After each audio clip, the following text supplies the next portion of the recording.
Hello, welcome to another Man v Mob mini podcast. And I am in the unenviable position of talking about race today. And I don't think I'm alone in believing that while the conversation does need to happen and it does need to be a public one, the conversation that is happening isn't so much conversation as it is two sides or many sides punching themselves simultaneously, or I shouldn't say themselves, each other simultaneously in the face. So we have this low level conversation, and I think there are some important points that need to be injected into the conversation. And I'd say that these have four main areas. The first one is institutional, the second one is cultural, the third one is individual and intellectual, and the fourth one is historical. And I'll try to kind of cram through these fairly quickly so that this is going to be a fairly dense little episode. Okay, so the first is institutional. I think the biggest institutional issue that is being discussed rightly is policing and policing methods and police abuses. And unfortunately, I think a culture has grown within policing. First of all, the us versus them culture, as dangers actually have gotten worse for police officers over the years, but also the self protection and protect the brotherhood culture for when police actually do something awful, it is sort of swept under the rug. Like the Catholic Church swept pedophilia under the rug, or Hollywood swept rapists under the rug. So it's another institutional corruption. Now, I think, unfortunately, the Black community, and I use community in quotes because community is sort of a weird thing to say about a group of people that really don't have anything to do with each other than the fact that they share the same skin color. You know, like I'm white, but I don't really consider I'm part of the white community. I don't speak for other white people. I don't speak for other men. I'm just a person. So the division between cops and the Black community, I think, is analogous to something that I saw recently, a video of an anaconda wrapped around an alligator, and somehow the anaconda had gotten its head between the alligator's jaws. So as it tightened, it would basically tighten the alligator's mouth and its teeth over its own head. And that's the situation that I think describes modern interactions between police and particularly poor Black communities, where from generations past, there's a lot of animosity that has built up by mistreatment from police on Black communities. And that has been portrayed and, in some senses, continued in individual instances with police brutality, but also the story of it has been continued in sort of prepping the next generation and parents and grandparents and friends and relatives saying, hey, the system is going to screw you and there's nothing you can do about it. So it's sort of built this resentment, and it's also built this sense of hopelessness in prepackaged early on. So what are you going to do if you're a young person and you hear that the system is built to screw you and you have zero opportunity? You're going to lash out against it, right? So you see this also within a lot of, I think, younger, poor Black boys and men. There's an attitude of hypermasculinity that's pushed, where it's cool to sort of act out and push back against authority, as there is among many young men across cultures and races, right? But this is particularly pernicious when it results in acting out against authority figures like police officers, when you are rightly or wrongly arrested or pulled aside, and you have, from the police side of it, this notion that Black people hate you already, or that there's going to be particular violence in poor neighborhoods. And then you have you have two cultures basically with chips on their shoulders, running into each other at loggerheads, and you end up with tragic outcomes a lot of the time. So we need to work on the chips on the shoulders from both sides, from the institution of policing, and then also with Black culture, which is particularly Black poverty culture, which is my next part of this video. So Black poverty culture has some interesting roots in Southern white cracker culture, which originally came from the borderlands region of Great Britain back in the 1700s, there was an area of Great Britain at the time, where the Scots Irish came from, and they're the group that settled in the southern United States and became largely poor white people in that area, and they carried a lot of the honor culture that they grew up with. They brought that across the ocean with them and established that as a dominant culture in the South. And when I say honor culture, there are different honor cultures around the world, but they have troubling aspects to them in the sense that they tend to hold grudges, be more violent, be anti-intellectual and anti-education, anti-self-betterment. They have aspects of poor work ethic and intemperance and alcoholism and promiscuity. So more kids outside of family arrangements, or uh, basically raising themselves.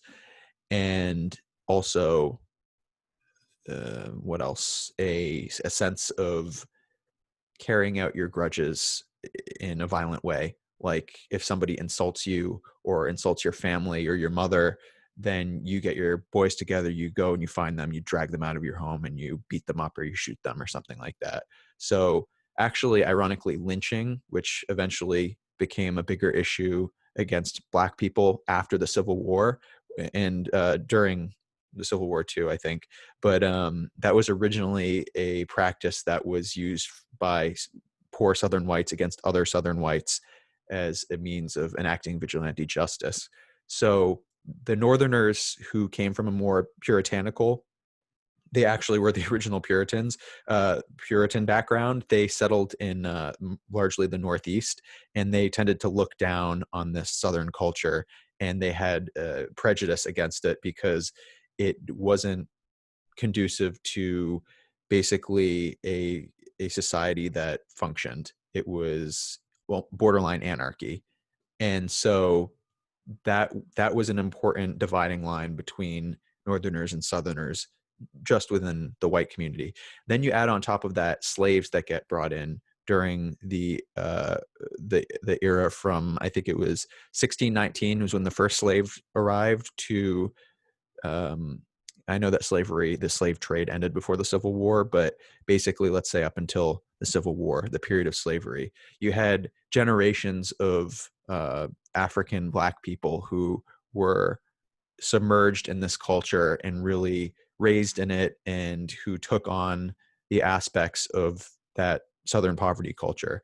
And then when emancipation happened, they brought it with them to northern cities, and they were forced into ghettos because, ironically, Black people that had escaped slavery or who were in the country outside of the institution of slavery lived. I'm not saying this was a massive phenomenon, but there were many who lived among northern whites and who actually sent their children to schools with northern white children, and who were essentially treated as equals. But then when you had this influx of Southern Black people with emancipation, former slaves, bringing with them this Southern culture, this cracker culture, that was seen as really a bad thing by Northern Blacks, who were fearing that there were going to be all these new gates and prejudices put up against Black people in general. And it actually was. It was the start of a lot of segregation practices and a lot of anti-Black barriers, which ironically at that point in time was less about the way that these people looked than it was the way that they acted. And so there was a new generation of racism that was based more on culture. It was kind of like a culturism. And interestingly enough, the notion that American racism is like the pinnacle of racism, and that there's nothing as authentically American as racism. Racism is like apple pie. There there is truth to the fact that the depths of American racism were truly atrocious and unique, in that they sought to justify ownership of Black people because of inferiority, and whether they were lazy or intellectually inferior or inherently violent, or all these justifications came about for slavery. And there was a lot of pseudoscience trying to back it up, and using skulls and this practice called phrenology, where you were comparing white skulls and black skulls, and the science of IQ studies came out of this. So that's a different topic, but it went to great lengths and even inspired um, Nazi eugenics practices and segregation practices to an extent.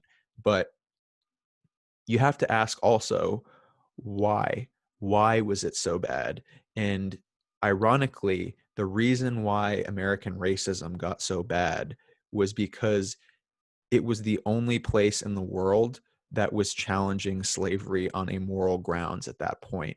So when you have this moral abolitionist cause against the existence of slavery, and you have this constitution that talks about the liberty of of in the wording of the document, it was men, but basically of humanity, and of Americans, then you have this massive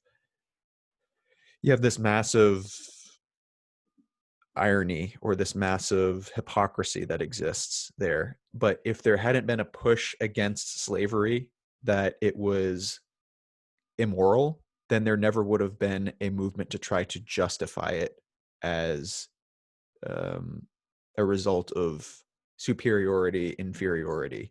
Now, that really throws a wrench into the whole conception of America is inherently racist, because it might be it might have a legacy of intense racism, but it also has a legacy of intense moral opposition to using people as property.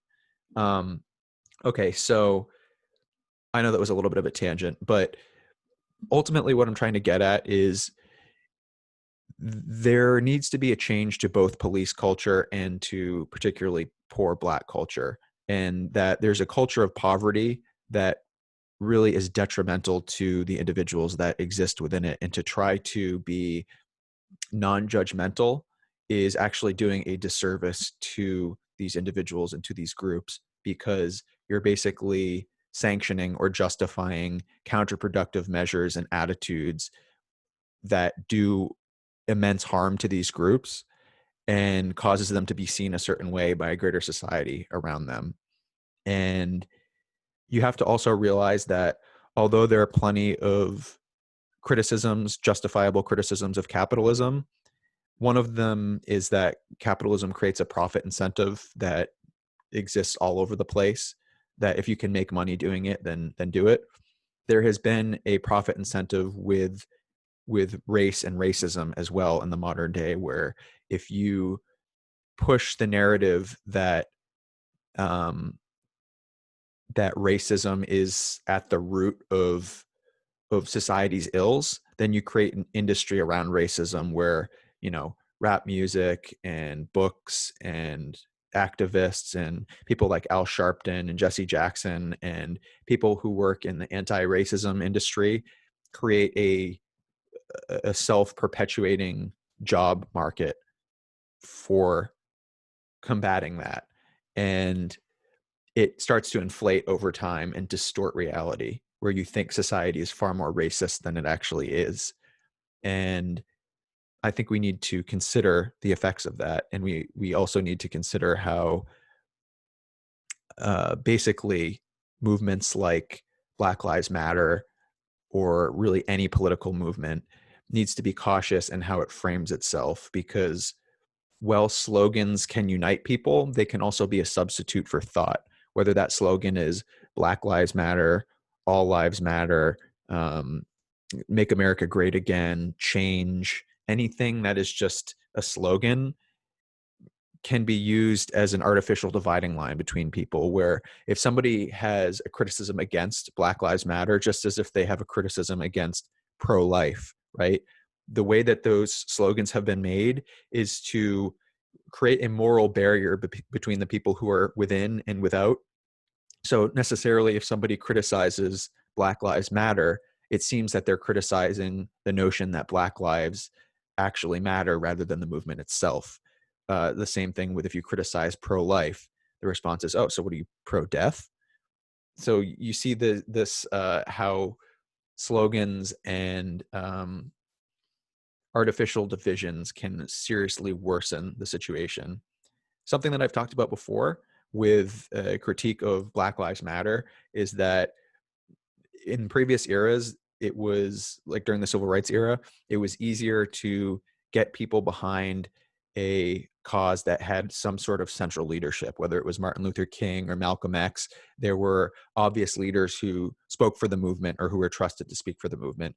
Today, we live in an age of social media and influencers. So you get people who are very capable and adept at mobilization and getting many people to get behind a cause, but there's no clear leadership, and you have what amounts to franchises of a restaurant or of a gym chain or something like that, where you have all these different groups that have the same banner simultaneously but can really operate in their own ways, and it's not clear which ones are truly representing the message as it was originally envisioned, because you can have some people who are really, really thoughtful and other people who are really just creating chaos for the sake of chaos.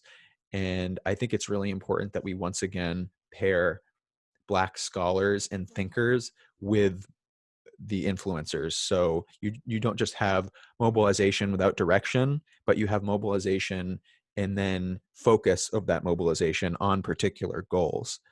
Um, Okay, so I've gone through institutional, I've gone through cultural, and the third one is individual and intellectual. There are two really many legacies of slavery, but two really awful ones. And one of them is that basically, if you consider racism like a big rock, we have pulverized that rock so that it is now sand and it is more dispersed and more difficult to identify. And well, I do think that in general, racial attitudes and the integration of people among each other and cultural sort of assimilation between groups into this one generally shared culture of, oh, okay, this isn't inherently a white thing or a black thing. This is just, I like this thing, I don't like this thing. It's sort of this big cultural melting pot that we exist in. Um, I do think that that has made things much better than they were, but there has been an increasing paranoia also because racism, the people who know the terms not to say, or the who know the symbolism and the basically the things that they might do or say that are going to cause them to get labeled as racist, just avoid those, and they don't want to destroy their reputation or their career, right? So it has become increasingly more difficult to determine exactly who is being racist, because people aren't going to be overtly racist unless they feel like they're in a very protected environment. So you would get more instances of covert racism. However, just because there are more instances of covert racism doesn't mean every instance that is regarded as racism is actually racism. So this is the second pernicious legacy of slavery that I was talking about, that you have this paranoia that any bad encounter with somebody might have been the result of racism. Like if somebody is just awful to you, your context with them, you might assume that that's based on your appearance or your race, your skin color, but that might just be because that person is an asshole. So, um, reading context is not something that the human mind is generally very good at when it's preloaded with assumptions, which all of us are.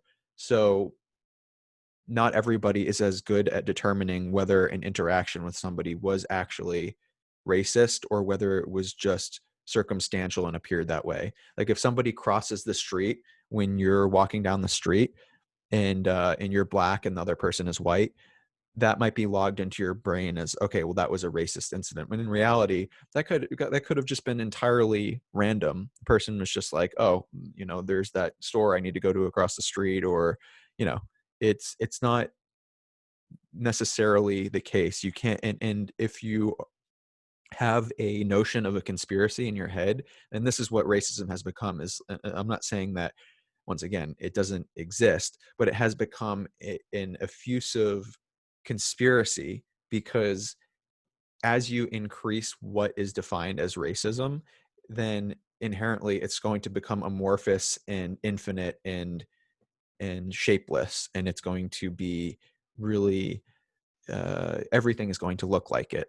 So I think that if you have that mindset coming into it, you're going to start to log data points in your head of, oh, okay, that's racism, that's racism, that's racism, that's racism. Somebody who doesn't agree with me, that's racism. This is racism, that's racism. So you get the point.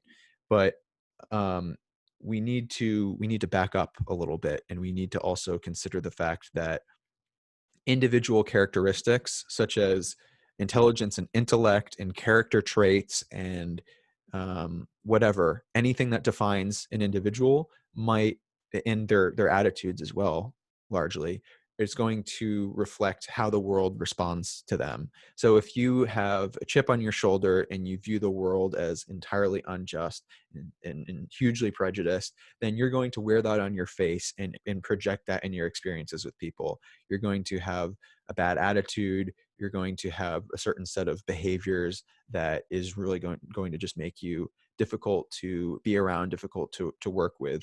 So maybe a lot of the things that people are seeing and are logging in their head as racism are convenient excuses that take attention away from their own individual personal problems and failures and limitations and characteristics. Now, that is hugely important, because that would allow, if more people realize that, then it would allow people to focus on themselves a little bit more in fixing some of the things that are causing people to react to them that way. And it's been a very unfortunate aspect of viewing the world through that lens, that people see these things as a massive connected conspiracy against them. So one of the things that I didn't mention in the culture section is that the notions of authentic Black identity really started to become a major consideration in the 1960s during the civil rights movement, because there was this this view of oppressive white culture imposing its attitudes and its considerations of what was just behavior and what was appropriate behavior and what was culturally um, respectable. All those things were pushed against uh, unfortunate people who lived in poverty, which were largely Black people at the time. And so basically, there was a push to define authentic Black culture as a result that could stand alone from this sea of white culture. And it swept all of these bad attitudes and bad behaviors that were taken on by poor Black people from the generations that lived in the South, that Southern white poverty cracker culture. And it swept all of that into the identity of what authentic Black culture was. And ever since then, really, really unfortunately, it has become extremely difficult to criticize any of those attitudes or behaviors, because there has been a push towards non-judgmentalism, and because it has been seen as those things being inherently Black. So if you criticize them, then you're criticizing Blackness, or you're criticizing Black people in general, or their history, or their culture, or their identity. When there's an immense irony to the fact that today there has been a lot of pushback against cultural appropriation, particularly from what is considered Black culture today, when in reality there was heavy appropriation of Black culture from Southern white poverty cracker culture. So all these things are swirling together. And then on top of that, you get a terrible understanding of history. So the 1619 Project, which was released by the New York Times a year ago, was a series of essays which was talking about how slavery basically was the precursor to modern capitalism, and we're still living with the cruelty of slavery as capitalism.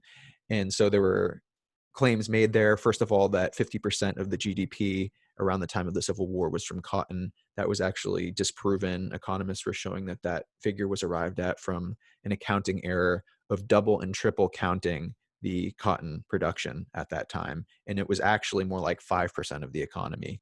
Also, there was a claim made that the increased cotton production at the time was a result of increased brutality and whippings against slaves, when in reality, it was a result of experimentation with new strains of cotton.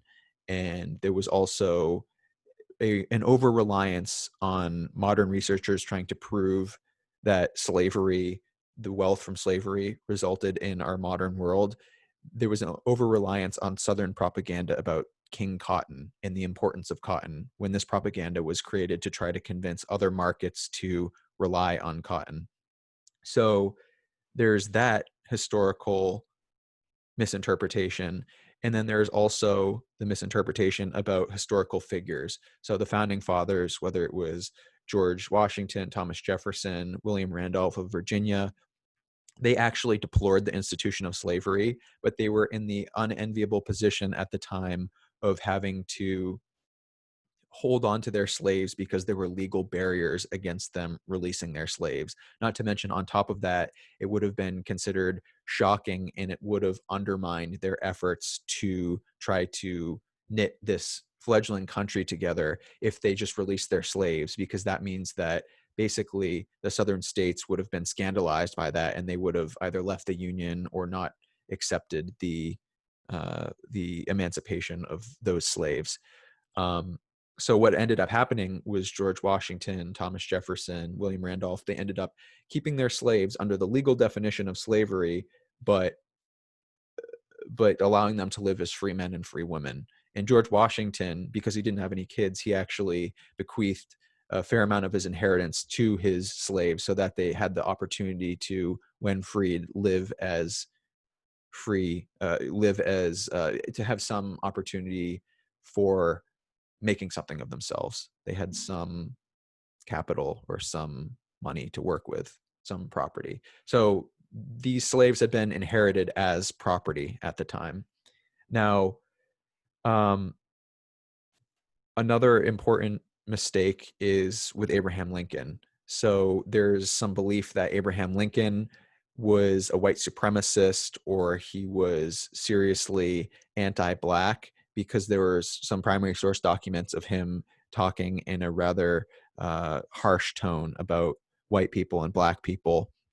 And there's a theory, I don't know, there are different sides of this theory, but there's a theory called the lullaby hypothesis, which is that Abraham Lincoln spoke in a certain way about Black people on occasion in an attempt to soothe Southern slave owners and racists to accepting the notion of emancipation, or to basically move them towards, trusting him with the ultimate goal of abolition and emancipation. And there's criticism of him that he wasn't forceful enough with his wording in the Emancipation Proclamation. Once again, if he had been ringing in his rhetoric that he had used, like Martin Luther King would ultimately be like when he was giving his speech, his "I Have a Dream" speech, then the Emancipation Proclamation never would have passed, because it would have been too much of a pin, too much of a too difficult for Southerners to handle, is basically what I'm trying to say. So for Southerners at that time, particularly the slave owning population and the ones who had political influence. So there was a first part of Abraham Lincoln's plan and a second part of Abraham Lincoln's plan. The first part was to free the slaves, abolition, emancipation. The second part was colonization. Now, with colonization, the idea was to take the former slaves and to either send them back to Africa or to send them to the Caribbean. And before he was assassinated, there had actually already been money changed hands, money set aside through Congress, and there had been deals worked out with Caribbean nations and with African I don't know if it was nations or groups or tribes or whatever, to basically send for many former slaves back. And then that was completely nixed once Lincoln was assassinated. Now, there was a fear that Lincoln had that justified his notion of separating the races. And today this sounds just horrible, elitist, supremacist. What his fear was that once you had two free groups of blacks and whites, that they could not live in the same place at the same time without basically destroying each other. That the resentment of the former slave owners was going to be so great against the newly freed blacks that they would not relent in destroying them and invoking acts of terrorism to basically eliminate them. And that prediction largely proved to be true with the Ku Klux Klan and lynchings and things like that. And I'm not sure if I mentioned this already, but lynchings actually originally were intended for other white people from the South. It was used before it was used against former slaves. It was used from one group against another group or one family against another family. It was part of that Southern honor culture.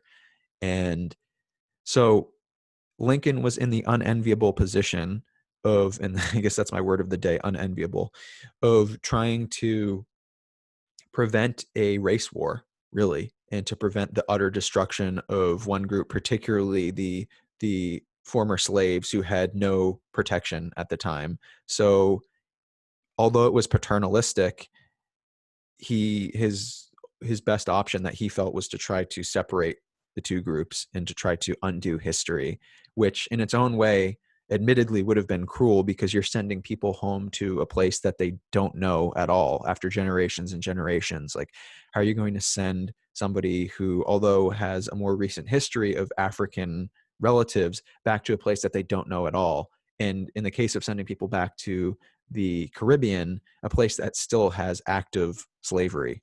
So it was an imperfect plan, but what were his options? That is the sadness of viewing history from a lens of the armchair philosopher or the armchair moralist, where we sit here and we say, I would have just freed the slaves, or I wouldn't have dropped the atomic bomb. We're not in the full context of the situation, and we are extremely judgmental, and we like to pat ourselves on the back. But the early years of the country, from the revolution through the Civil War, were an attempt basically to keep this notion of liberty, although imperfect and flawed and not achieving its ideal, intact, to keep the ember burning as you navigated between the moral hypocrisy of still having an institution that treated people as property, and at the same time trying to avoid a race war that would either eliminate one group entirely or cause both groups to be entirely destroyed, and which could go on for many, many, many years. Extremely complex and extremely difficult. A lot of impressive statesmanship had to be done. So now I think you have a little bit more of a context of the history, the untold history. But there's also one last thing, and there's an irony to this, is that there are a lot of people and groups who, over periods of time, they are correct in one thing and correct in another thing. And so one group is the modern Christian right. I think that they have all kinds of crazy views regarding different things today. But at that time, they composed the abolitionist movement. They were the strongest voice against slavery that existed at that time. So crediting that would be very difficult for today's progressive movement, I think, because they would have to credit a group that they today are against, which is the modern Christian right. And also the institution, I don't know if you could call it an institution so much, but Western colonization in Western imperialism really in in a trade-off kind of a way, in a complex way, was the reason why the slave trade was brought to an end. If it hadn't been so massive and world dominating at that time and influential, and if it hadn't pushed an end to the slave trade through its influence network, then it's it's pretty clear that it wouldn't that the slave trade would not have ended as quickly as it had. And although Western imperialism has had did all kinds of awful things and has all kinds of awful legacies, you have to talk about the good and the bad. You can't just talk about the bad of something or the good of something. Now, I suppose the last thing that I wanted to say is some of the topics that we don't really talk about. Um, one of which is an emergence of a new form of racism today. So we're used to looking at what the old form of racism was, which is like overt, one group, the white people, advocating lynching the black people, or doing something atrocious, or verbalizing some horrible notion of superiority or something like that. But there's a newer version of racism, which is really pernicious in its own way, which is the notion that this is a group of people that needs to be coddled and protected and handled with kid gloves, and they're not actually an equal. It's the soft bigotry of low expectations and being rather, I would say, overly deferential, in the sense of like, oh, I'm just going to whip myself on the back and not just, I'm just going to bow down and say that this group, they're right no matter what they say. But then there's also the patronizing tone of like, you can't take care of yourselves, we'll take care of you for you. And that is a very prevalent attitude today. So it's like the pendulum went from one side of treating people like shit with bigotry to the other side of treating people as if they're children incapable of handling conversation and expectations of becoming full members of society, basically. So over time, the result of this has been the bubbling up to the top of the least intellectual and the least helpful notions of how to solve these complex problems. If we can't treat each other with decency and respect and as equals, which I think was the goal of the civil rights movement, if we reach the point where we were treating each other fairly and as equals, and then we went past that to treating each other basically as or saying equality was impossible, or just treating each other terribly again, um, what hope is there? So I think that we need to be adult about this, and we need to acknowledge that, um, just in the same way that use of the word nigger, which tells somebody that, hey, I think that you're inferior, or I think that, or I want to remind you that your relatives were uh, regarded as property or farming equipment, basically, at the time. Just as I think that actually using that word against somebody, I don't think the word nigger is bad in an intellectual conversation where you're talking about the effect of the word. We need to grow up from that, because a lot of the people who talk about how we need to have a national conversation about race and the legacy of slavery and everything like that, if you can't hear a word, a naughty word in the abstract that isn't directed at anybody in particular, it's an unloaded gun. It's animated by resentment. When you pick it up and you point it and you load it and you point it at somebody, and you have resentment in you, that's when it becomes a shocking, awful thing. But when you have this word, or you're reading it in, I don't know, an old novel like some Mark Twain book, Tom Sawyer, Huckleberry Finn, whatever, or if you're just having an intellectual conversation, then you need to be able to talk. And more things, there's been this creep where more topics and more things have become like the word nigger, where it's Voldemort. Nobody can say it. Nobody can talk about these things and get towards some form of mutual understanding and resolution, because everything is off topic. It's radioactive. So we need to stop being these fearful, cowardly, childish people who can't hear tough ideas, who can't hear tough words, and who refuse to say Voldemort. We have to be courageous.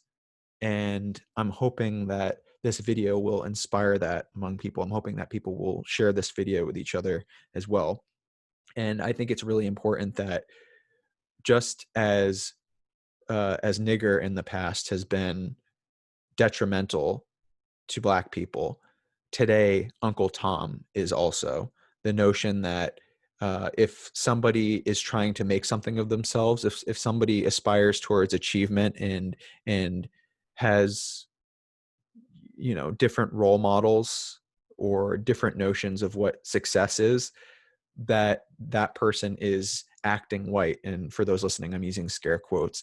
That is tremendously counterproductive towards Black people raising themselves up and making something of themselves. Is any time that you're trying to do something productive with your life, that you are abolishing your identity as a Black person and acting like a white person. That is immensely counterproductive, and very few people are talking about it. And for the people who have put themselves out there and today who basically run the gauntlet, I'm referring to the Black people today who have to run the gauntlet of being called a bootlicking Uncle Tom, a race traitor, all these things, for standing up for not only Black people, but for themselves and for values, and for not just dissolving one's identity into victimhood and insisting that victimhood is the prime only identity of what it is to be Black. Those people have faced an extremely difficult challenge, and I commend them. I really do. So that's all I have to say on the topic of race today. And I'm hoping that this serves as a launching point for other conversations on it, because they need to happen. They need to be more serious. And I think that we can go a long way into actually, solving problems for real if we are willing to challenge ourselves and be uncomfortable. So let me know what you think, and comment, subscribe, share this video. Please share this video. Thanks for listening.